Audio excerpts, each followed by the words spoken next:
Now, what Yeah. we have seen, like the freshers who are right coming out from their university, in fact, the people who have 1 or 2 years of experience, they are using lots of jargons. I mean, jargons like LLM, the artificial intelligence, their CV.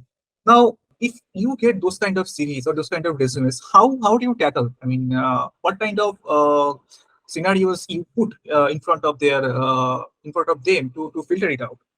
Yeah. I mean, So I think first of all, whatever someone is writing in the CV, I mean, I am a very technical person, so I know all okay. these things, right? So if I take the interview for my team, or if someone else is taking, because our team is very technical, right? So if someone else is taking, whatever you're writing in the CV, you should be first of all very clear that you know deeply about that topic, Okay. because we will question it very hard and we will go deeper. If someone says that I have used GLM, so I can go to the question of, like, in the GLM, so if you have a matrix which is like, non-positive definite, what will happen?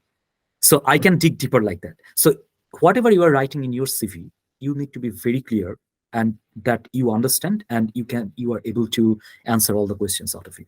Otherwise, no point in writing the CVs. Yeah. So, So I think it's better for, so if you look at my CV, I always prefer to do it, just highlight the projects I have done, not using the jargons or statistical techniques, because I need to explain to the interviewer, if he can see everything in my CV that I have used LLM, I have used, like, GLM, I have used other techniques, then the interviewer, there will be no curiosity of the interviewer.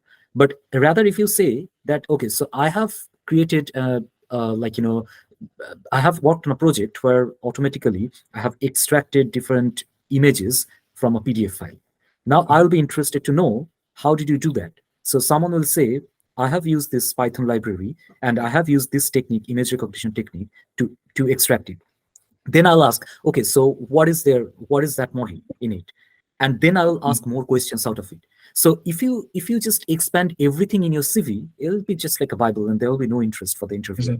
So rather, it should be very high level, just explaining the project or work you have done. You can say in the bullet, like, for example, you have used the techniques like linear regression or logistic regression, but don't go to the details, because otherwise there will be no curiosity for the interviewer.